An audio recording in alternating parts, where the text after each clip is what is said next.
So 18 years ago in New Jersey, you could still smoke cigarettes in bars.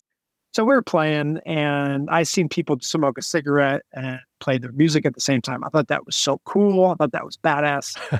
So I lit a cigarette and I'm playing. Still to this day, I can barely look up when I'm performing the piano. So I'm playing the piano and obviously the cigarette is getting smaller and smaller.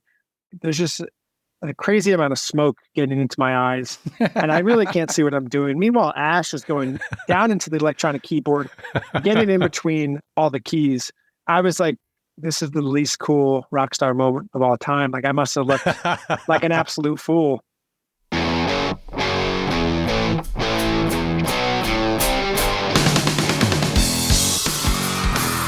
Hello, Cleveland! Turn your speakers up to 11 because it's time for Too Much Effing Perspective, the podcast that asks musicians and entertainers to relive their most Spinal Tap moments when nothing goes right and everything gets kind of weird.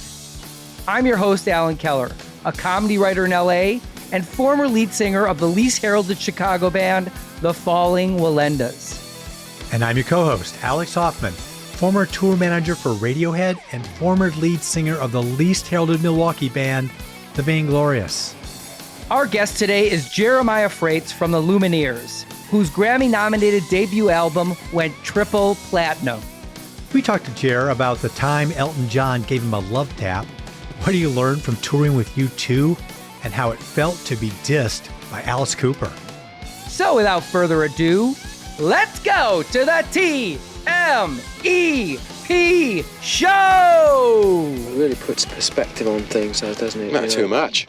There's too much effing perspective now. Alex, I've always thought that the worst thing that can happen to an artist is happiness. If, as I believe, most creativity comes out of a sense of dissatisfaction with the world and a deep-seated desire to bring it into alignment with how you think it should be, then the opposite, being content, robs you of the motivation to create in the first place. Is that why there's more breakup songs than love songs, you suppose? I've never written one, but I remember there was this album that came out in 1980, Lou Reed, Blue Mask. The first song, Our House, is an ode to his life, his wife, and his mentor. And I remember listening to this and thinking, oh no, happiness has bit even Lou Reed on the ass. This album is going to suck. But then he followed with songs about alcoholism, paranoia, guns, the assassination of JFK, and I breathed a sigh of relief that Lou was still a miserable bastard, and it's one of my favorite albums ever. Yeah, well, I guess when I do think about it, your albums and songs aren't exactly chipper. Well, thank God for pain and insecurity, I always say. Well, our guest today, Jeremiah Fraites from the Lumineers, certainly seems to agree with you, Alan. I mean, he put it in terms of gas efficiency, in that writers get a lot more mileage out of sadness and depression than they get out of joy and happiness. Yeah, and think about how many great songs you could write if you caught fire at a Shell station. Wow. Now. It doesn't have to be anything quite that drastic. All you really have to do to be depressed for inspiration is look at how many followers we have on Instagram. I just checked and we lost 3 during this conversation. That's really painful. Oh. I feel like writing music again. But speaking of that, listeners, let's keep Alan happy and retired from writing any more sad music. Please rate, review, and follow Too Much Effing Perspective on Apple Podcasts. Now for our chat with Jer Fraites. But first, a short break. And now a guy who, along with Wesley Schultz, started a band called Free Beer that ended up becoming the Lumineers. Jeremiah Fraites. Thanks for coming, Jeremiah. It's really a pleasure. Sure. In This Is Spinal Tap, there's a lovely little dramatic piano piece that Nigel plays, right? It's delicate. It's in D minor, the saddest of all keys. That's right. But when it's revealed, we find out that this beautiful song is named Lick My Love Pump. Now, with some of the biggest Lumineers hits, and I'm talking about Ho Hey and Ophelia, the music is also kind of misleading. These songs sound happy, but they're actually not, right? Yeah, so I've heard Wes talk many times about how Ho Hey was actually about a breakup, and beyond that too, I've heard him say that a lot of people will really tell all members of the band, hey, that was my first dance at our wedding. I know when they find out it's a breakup song, they become a little crestfallen. Or Right. I think there's something great about art that we selfishly make it about our lives. And that's why we fall in love with artists and bands and songs. And at the end of the day, what the intent was almost becomes arbitrary, because once you release it, people do with it what they want. So I was thinking about the fact that on the Lumineers' first album, the song Ho Hey really blew up as a hit, right? And it was featured on the show Heart of Dixie. There was a DJ at the radio station KEXP FM in Seattle that allegedly discovered the song in a pile of CDs. John Richards. Yeah. Loved it so much that he played it twice in a row for a week and declared it the best song of the year. And you hear that about other songs too, like the Goo Goo Dolls' Name or Rod Stewart's Maggie May. A DJ decides to flip over a 45 and play the B-side or play some deep album track that no one else is playing, and they just blow up. And Ho Hey now, 10 years later, has more than 300 million views on YouTube. So all of that attention for your first single must have created some Spinal Tap moments. There was one interesting moment. It was the first time we ever went to Europe. So for us, me and Wes, Europe was like the 10-year plan. We were like, we got to get to London. We got to get to Europe. We're an American band playing very American music. We got to get to Europe. That was the 10-year plan. And then within 3 days of Ho Hey being released, it was like, you guys are going to Europe. Wow. Oh, okay. It's great. So we played our first show in London at a restaurant. I feel like it was called the Hoxton Bar and Grill, maybe 200-person capacity. And I remember that the show went really well. And then we exited out of a door on the side of the stage for an encore. Me, Wes, there was 2 other band members. We exit out on the side, door closes. Oh, no. And then we're in like an alleyway. And we're hearing like, one more song, one more song. Well, no names. And then we try to open up the door. Now we realize we're locked in like an alley. It's dark. We're in this alleyway outside the venue. Now we're banging. The crowd is like exceedingly loud. They're like, one more song. We're literally banging on the door like, oh, open up, open up. Someone opens up a window and like, oh, shut the fuck up, And then somebody finally lets us back in when we do the encore. But that felt like truly a great Spinal Tap moment. That's funny. I'm trying to think what else happened. Like, it was such a whirlwind of stuff. The song went viral, and then we got nominated for 2 Grammys. We lost both those nominations, so we're 0 for 2 in the Grammy department. But just being nominated does so much for someone's career. We also performed on the Grammys, which is how this story comes about. Previous management was like, yo, we're going to get you guys all these cool clothes to try on. Little do we know, the way that works is you try on this stuff so that the fashion or designer can say that blah, blah, blah, wore blah, blah, blah, on the red carpet. And then you buy this thing that's like $600, $1,200, just an absurd amount of money. So I remember having this like vest. It was a cool vest. It wasn't like life-changing, cool vest. And I was really sick. And I remember spilling NyQuil on it, like enough that it was totally permanently stained, and then having to buy it for like $800 or something. And I'm just like, oh no. The next time somebody was like, oh, do you guys want any clothes? We're like, no, we're good. We're just bring stuff in our closet. We can dress ourselves. We're big boys. Jeremiah, I think I probably bought that vest that you damaged because I had a band called the Falling Walendas, and we'd come to LA and we'd go to this place on Melrose. It was called Lords, and they had amazing, gorgeous, one-of-a-kind fashions for rock stars, basically. And we would go there, and there was always some damaged gear from bigger bands. So I remember I bought this black silk with gold fleur-de-lis Edwardian jacket that was in a Motley Crue video, but they ripped it. So I got that. And then I still have my suit, which got ripped because someone threw a rock through the window. So I would always get the hand-me-downs of the bigger bands. So it came with who wore what, how it got damaged, like a little backstory to the... They would basically bullshit the yoke from the Midwest. Yeah, I was going to say, I needed a yellow. I want to go in there. Oh, yeah, this is Steven Tyler's jacket from... blah, blah, blah. Come to think of it, it wasn't Motley Crue, it was Motley Crow. Yeah. Oh, right. Damn. Sorry for the detour. Let's go back to your Grammy experience.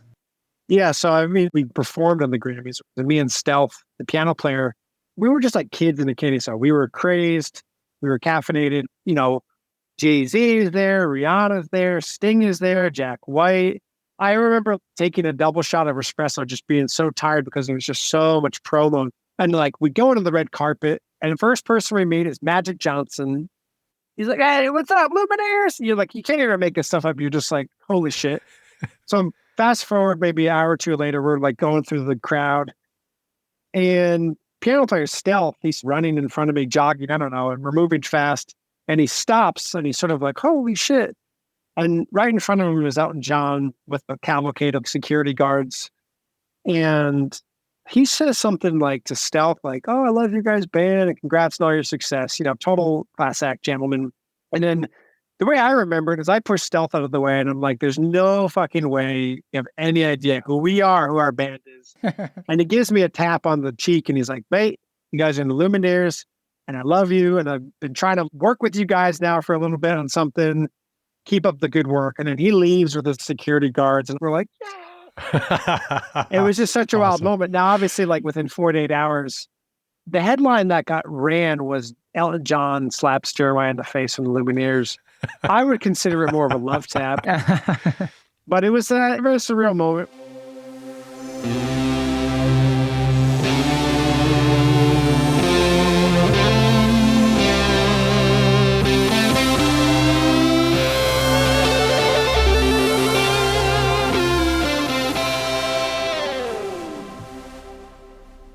You recorded a beautiful solo record on the piano entitled Piano Piano.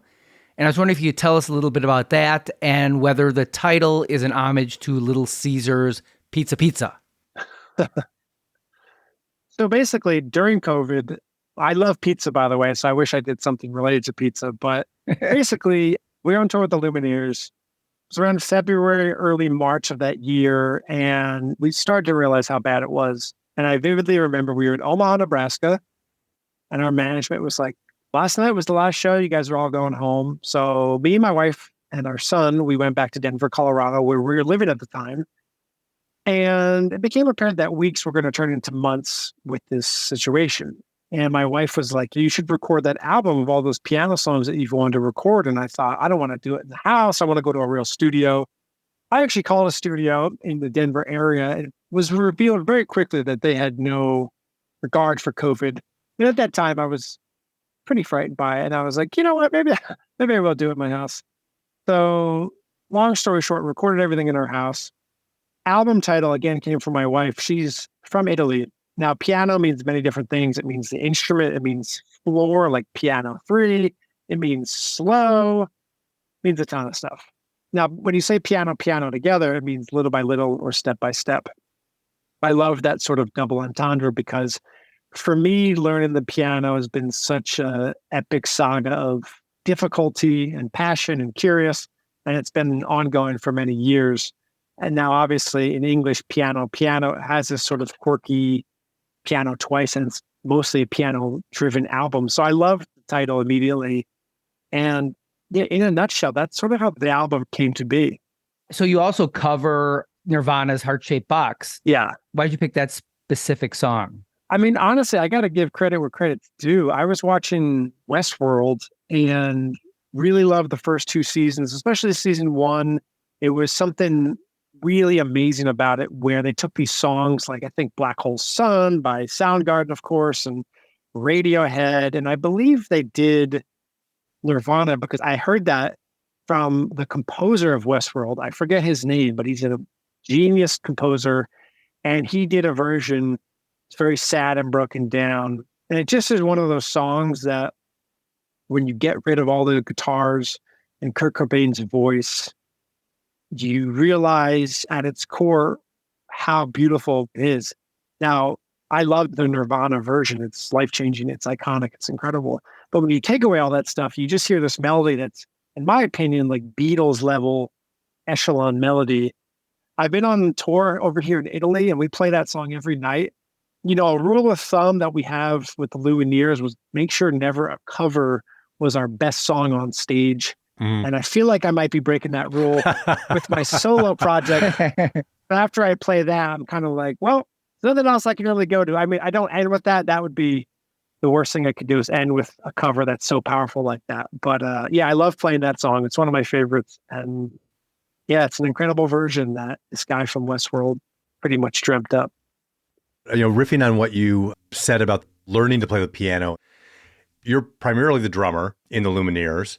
And given Spinal Tap's bad luck with drummers, I wondered if you were thinking of your multi-instrumentalism as sort of a hedge against exploding on stage. So in an attempt to sort of evade spontaneously combusting, my favorite part of that movie is probably, he spontaneously combusted and the authority said, just let it be. Don't even investigate. I think that's one of the dumbest and smartest jokes of that entire movie. No, there's a lot in that question. I will say this. When we started the band, it wasn't called Lumineers. It was even a different genre, different songs. Everything was different. It was me and Wes at the crux of it. And then our mutual friend, Justin, he kind of came in as the drummer. So it left me like, well, I'm a drummer, but maybe I'll try the piano. And it was simple enough organs or piano of these songs, like maybe a Coldplay or Tom Petty, that wasn't like the craziest difficult piano to learn. I could barely play an A major chord to save my life. And that's how it sort of all stemmed. And I can play guitar, electric guitar, acoustic, electric bass, whatever. Those are very similar. And then piano and drums. And for me, with the Lumineers, I write all the music with Wes. Every now and then I'll throw some lyrics I get picked up. And live, I play drums primarily. Play a couple of guitar songs, play a couple of piano songs, but primarily the drummer. So that idea of spontaneously combusting still looms over me every night I perform with the band. And honestly, with this piano project, it kind of blows my mind that 18 years ago could barely play a chord to save my life. And to release an entire album that revolves just around the piano really was like, wow, there's been progress made. That is really cool. It's the only thing in my life, the only hobby, the only passion that's never waned. I'm still humbled by the fact that I feel like I have no idea what I'm doing half the time. I think there's some staggering statistic, like 60 or 80,000 songs get uploaded to Spotify every day. And that even if one person ever decided to listen to our band, what did we ever do right to get picked out of that noise? That's a staggering number.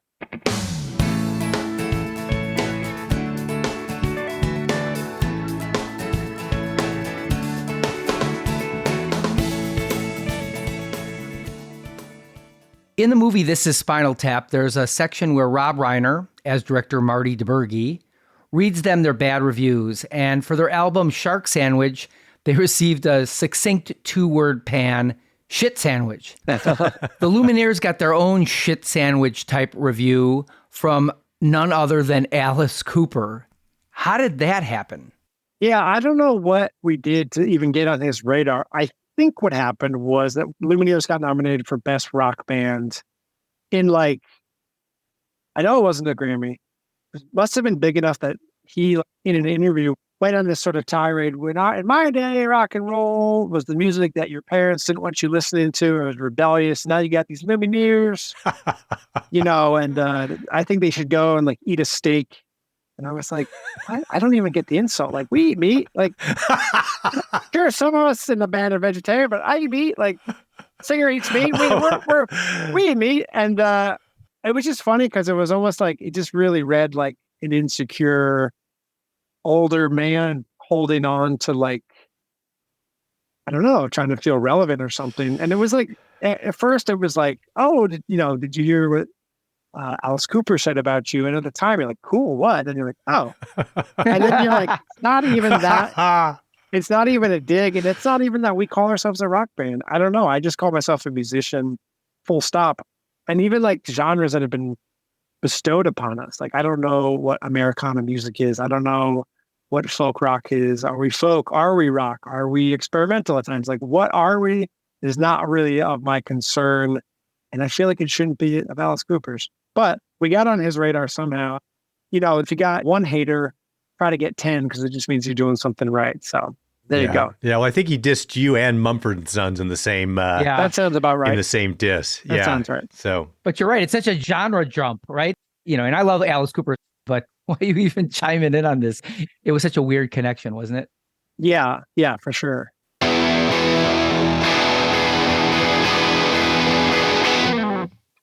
I was thinking about some of the Spinal Tap moments that came out of just the blast of Ho Hey, is because I had some experiences like that myself as a tour manager. So I was tour manager for Radiohead when Creep was a big hit.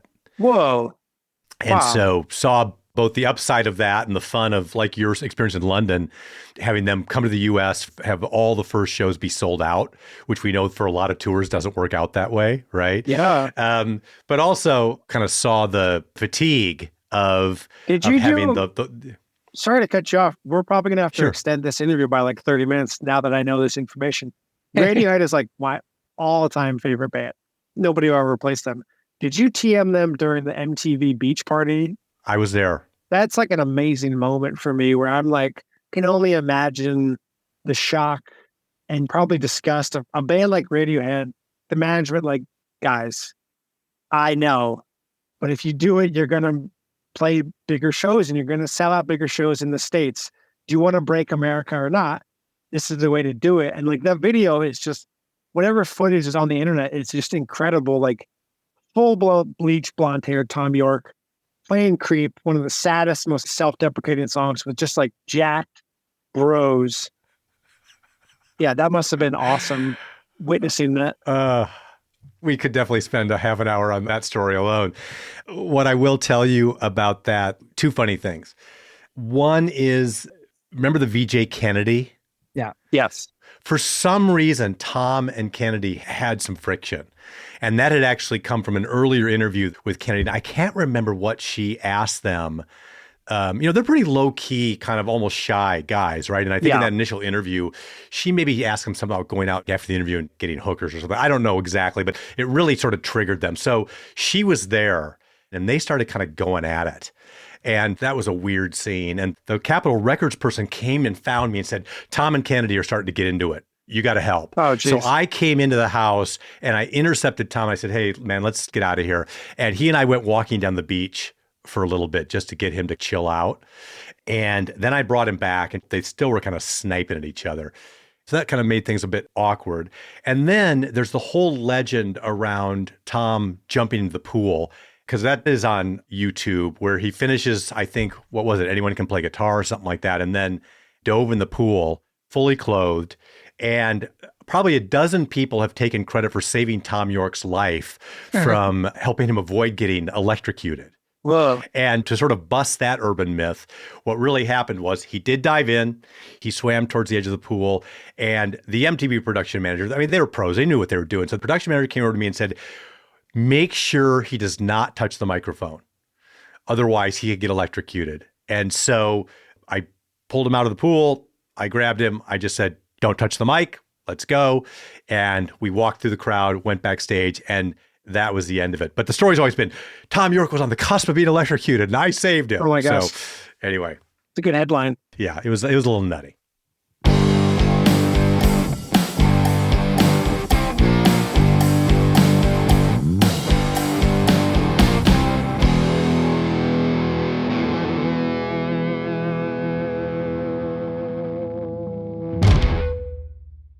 We interviewed Tommy Stinson from The Replacements, and they toured with Tom Petty at his free-falling peak, and it was really strange and uncomfortable for them.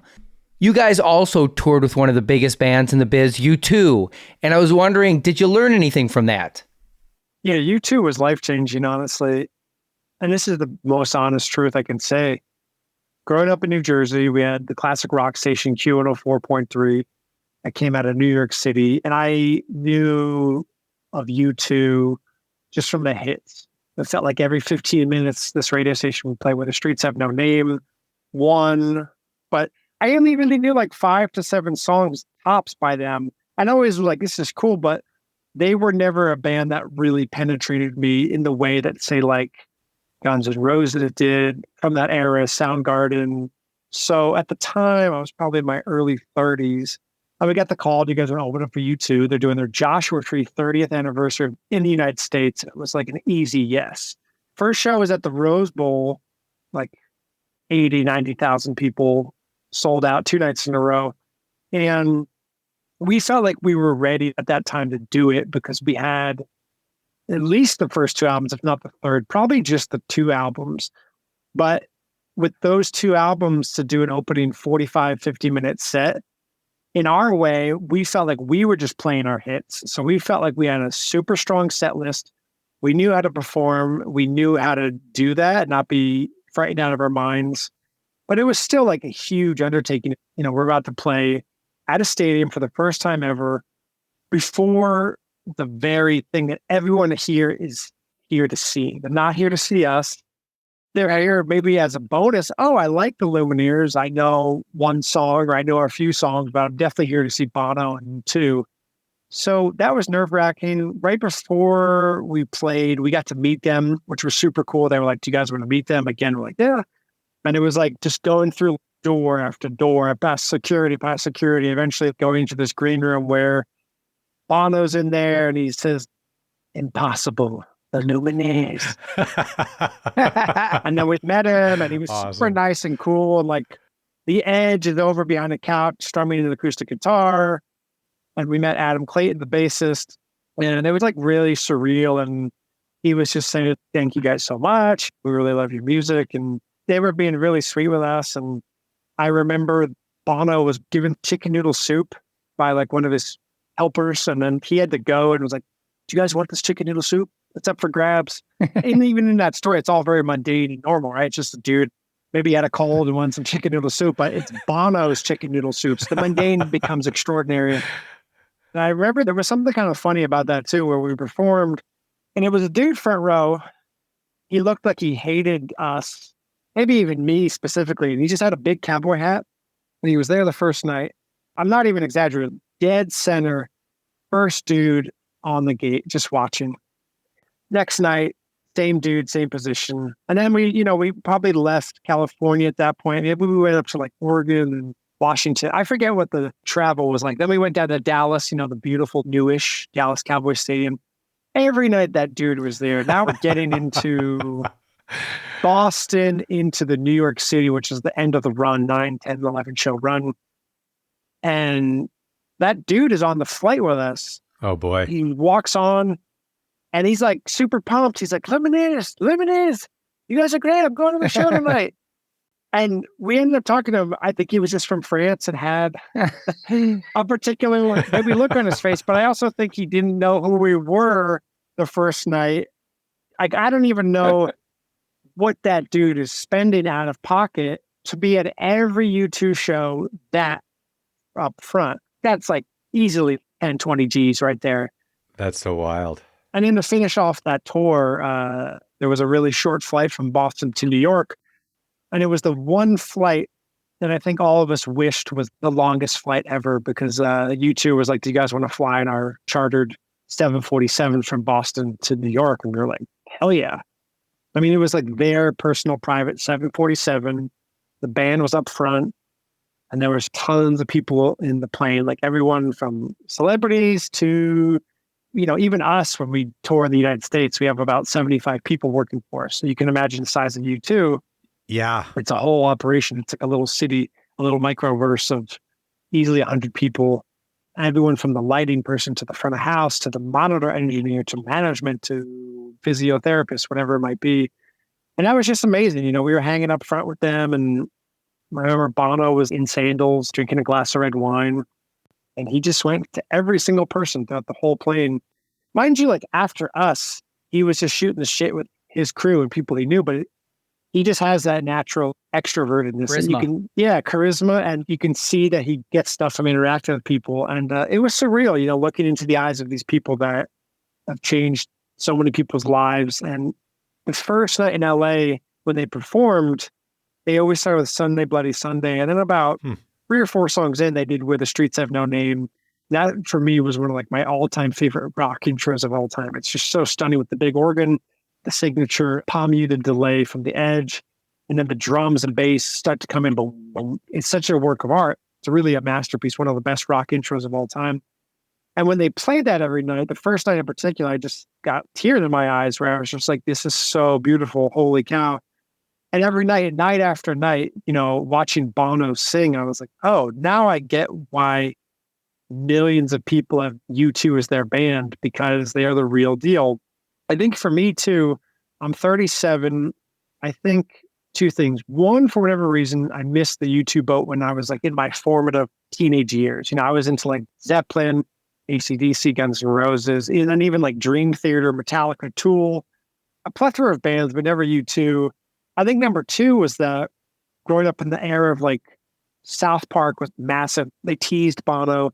Bono sort of became a meme because he was so famous that it's hard to almost understand who is that person behind all the jokes, behind all the fame, behind all the celebrity. He's a celebrity, capital C. And then after meeting him, I was just like, oh, wow, there's a person there. And they really perform night after night. They leave it all on stage. They sacrifice so much for their fans. And Bono's voice was just like, and I heard that that's how he got his name.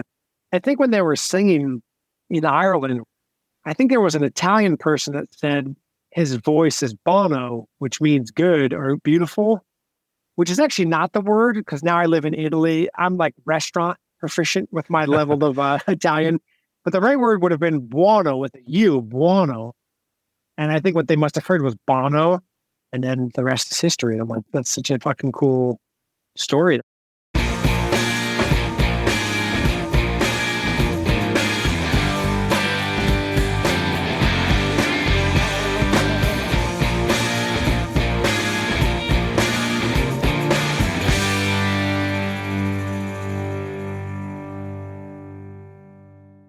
It's interesting. Of course, you've opened for U2, but we haven't said anything about the fact that the Lumineers in your own right have sold out Madison Square Garden 2 nights in a row. You guys sell out the Hollywood Bowl. You have had massive success playing at the highest level. And that is sort of the stuff of dreams, right? There's something about selling out Madison Square Garden.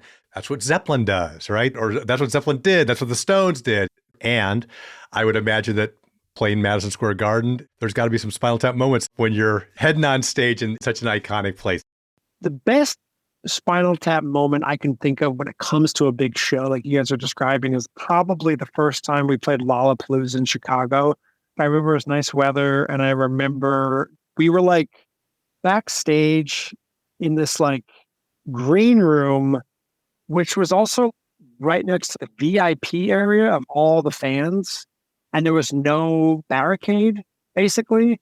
So we're about to perform one of the biggest shows of our lives. And Ho Hey was like viral, and we were sort of the band for this moment in America. It really felt like that. We were doing everything. Saturday Night Live, Jay Leno, Conan, Letterman. Ho Hey was the number one most Shazam song in New York City at that moment. The Grammys, everything was just firing in all cylinders. And we're in this crazy moment and also getting prepared to play to 50, 60,000 people at Lollapalooza. And I remember two things that happened. One, we're like just about to go on stage, 2 minutes out. There's a guy like taking photos, and then he's kind of getting closer. And I'm really stressed. And I go up to him like, listen, buddy, you want to take the photo, but like, get out of my face. And he's like, your management hired me to capture this moment. And I'm like, oh my God, I'm so sorry. I had no idea that you're like working for us. Keep taking photos. It was a really anxious moment of just the backstage coupled with we're about to play the show. Then we all get on stage. And again, it's an ocean of people, literally 50, 60,000 people. And then we start playing. I think we opened up our set with Submarines at the time off our first album. We're playing and nobody's clapping, nobody's cheering. And we're like, all right, this is a weird moment. This is not good. This is like the nightmare moment. And you're playing. And then after about a minute, nobody's really into it. And I'm just like, holy cow. And then I think we start hearing a chant, something like, turn it up, turn it up. Oh. Now, I guess what had happened was we were performing, and our sound guy at the time, who, by the way, no longer works with us, not just from this incident, but I think he thought we were like sound checking. So he didn't turn on the speakers. He didn't turn on the PA. So we were just like performing, and then you heard PA turn on, and I think I hit like the kick drum, and it was like boom. And then like an eruption. That many people just going nuts. Oh, wild. And then we restarted Submarines, and then it was just like one of the coolest experiences of our lives, just performing to that many people. And, there's something to that too. I think when things go wrong, when things don't fall the way they're intended to, you remember that day the most. So I think that there's something beautiful about that. You never remember the day when you got a great sleep, you had a great sandwich, and nothing went wrong. It's always like you remember the ruffles, you remember the wrinkles, you remember the speakers not being turned on for your biggest show ever, things like that. And at the time, you're like pretty livid, obviously. But then now looking back, you're like, all right, that was the history of that moment. That's how it happened. And, you know. Well, you're good company because Spinal Tap played, I think it was Glastonbury, and Slash sabotaged their gear. And they went out and they had no sound. Alan, it was Wembley. Oh, it was Wembley.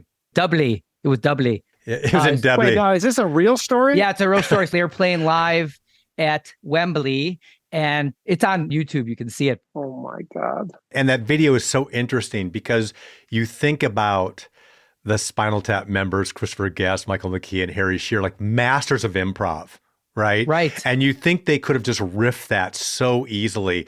And they are so visibly uncomfortable in that moment. You really think it wasn't part of their... No, we talked. We have an inside scoop. Really? Yeah. Inside source. Yes. Oh, so they were like truly like... Yeah, Yes. befuddled, totally befuddled. Yeah. Oh, man.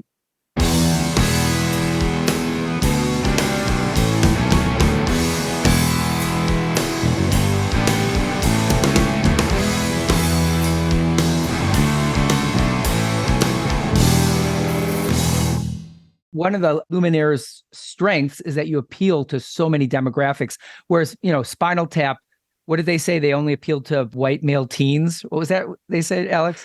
Well, young men. Yeah, young men. Right. But you guys have generations in your audiences. What do you attribute that to?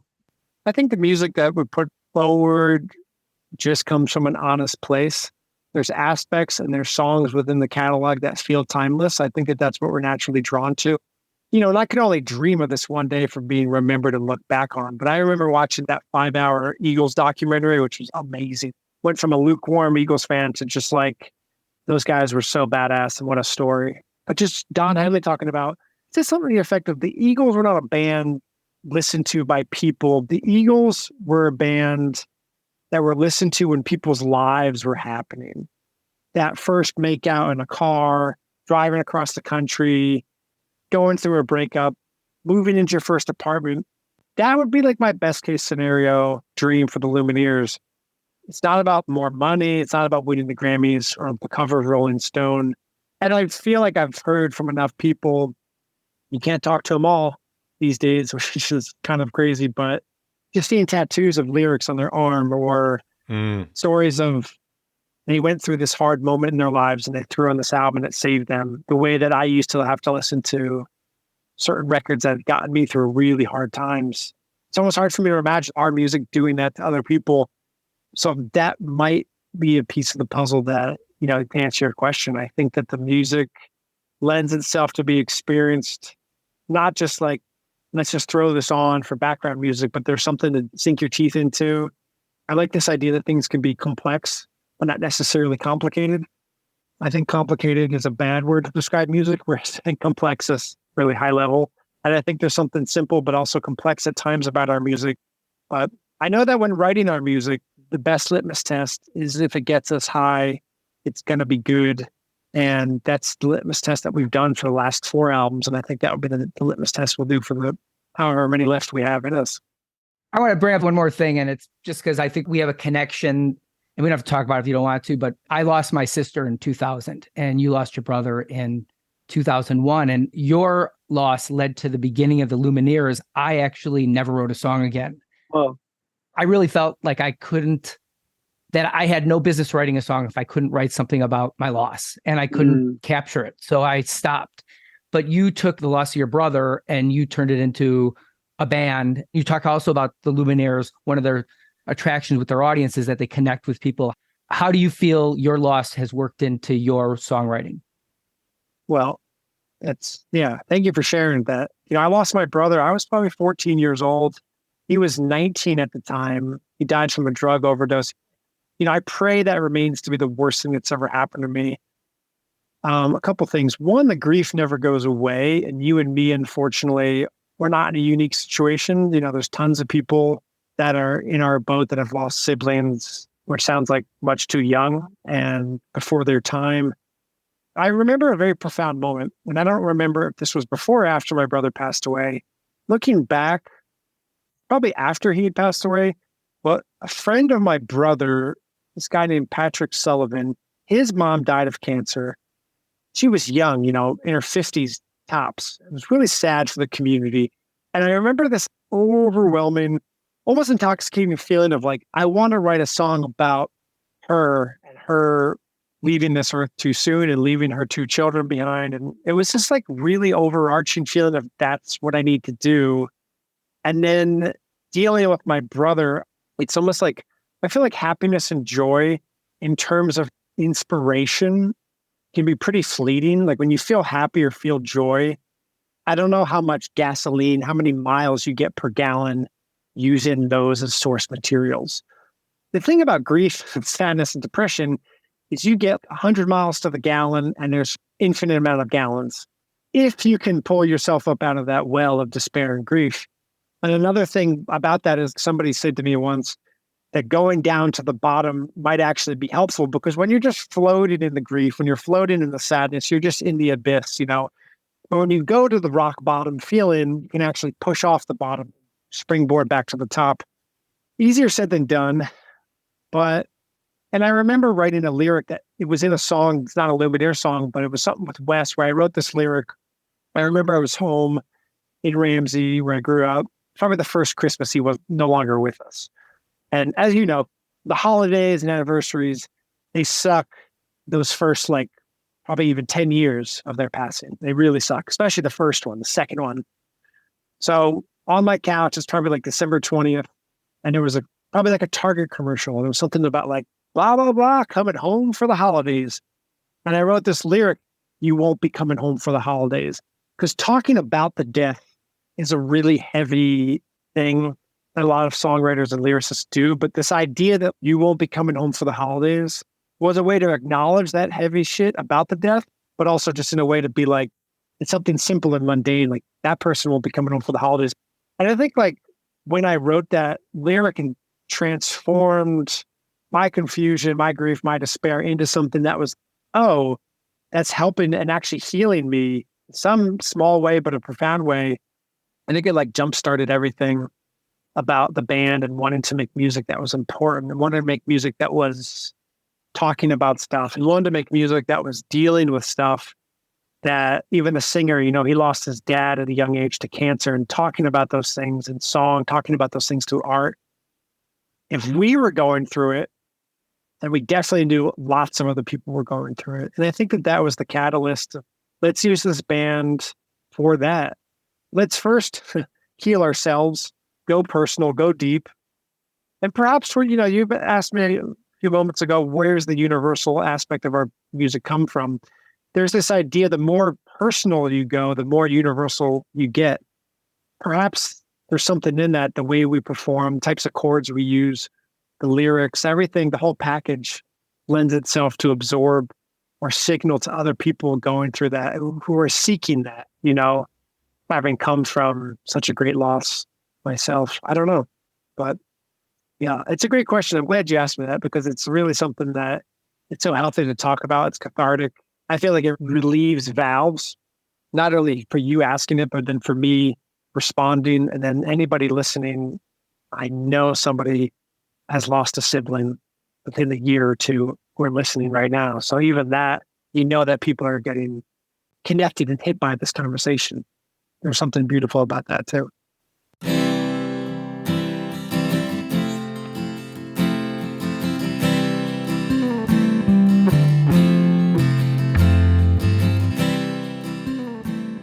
We have thoroughly enjoyed this, Jeremiah.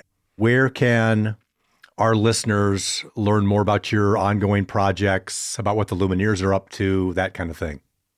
The Lumineers, always Lumineers.com or the Lumineers social media. And then stuff for me, obviously, I'm always keeping people up to date about Lumineers stuff on my own Instagram, primarily Jeremiah Fraites. That's where people can see videos from stuff I'm doing with my piano project.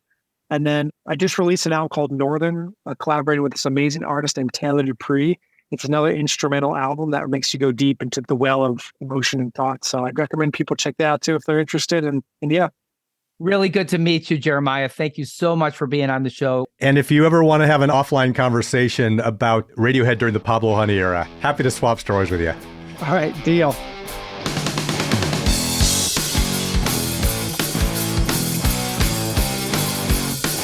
Listeners, this episode ended on a profound yet somewhat heavy note, and thanks for hanging in there with us. We think you'll agree this conversation with Jared was very special, and we love his line, quote, "The more personal you go, the more universal you get." That sounds like news you can use, and you can bet we'll be thinking about that for future episodes of the TMEP show.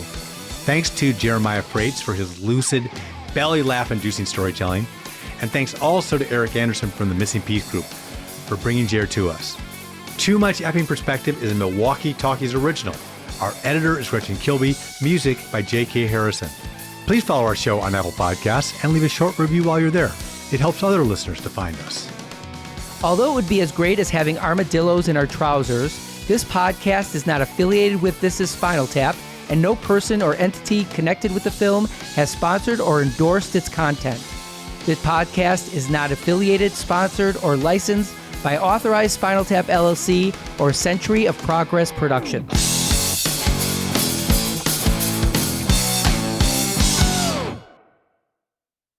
Evergreen Podcast Network.